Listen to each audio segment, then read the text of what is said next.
పిన్ని ఏం చేస్తున్నావు? ఏం చేస్తానమ్మా, ఏవో నా ఆలోచనలు నాకుంటాయి కదా. ఓ, దేని గురించి? నా గురించే. ఏమైంది పిన్ని?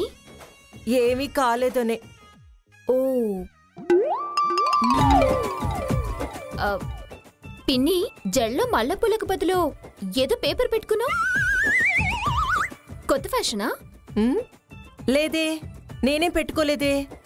మరి ఇదేంటి పిన్ని? రాకెట్టు నా తల్లోకి ఎలా వచ్చింది?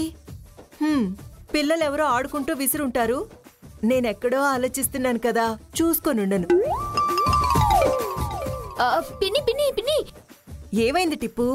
పక్కనే ఉన్నానుగా, 3 సార్లు పిలిచావేంటి? ఇది పిల్లలు ఆడుకునే రాకెట్ కాదు, పెద్దవాళ్ళు రాసిన లవ్ లెటర్ లా ఉంది.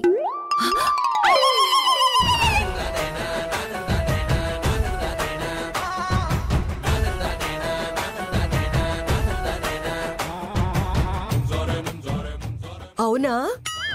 అవును పిన్ని, చూస్తుంటే ఇదేదో ప్రేమలేఖలా ఉంది. చూసేసావా టిప్పు?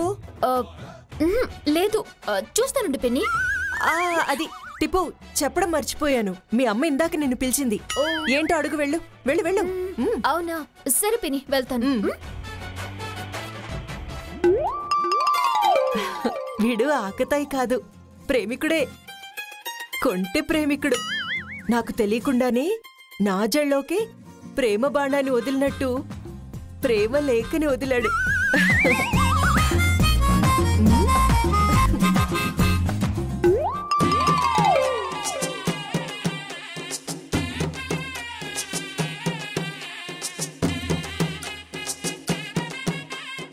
కండలు పెంచగానే సరిపోదు, కాస్త బుద్ధిని కూడా పెంచాలి బాబు.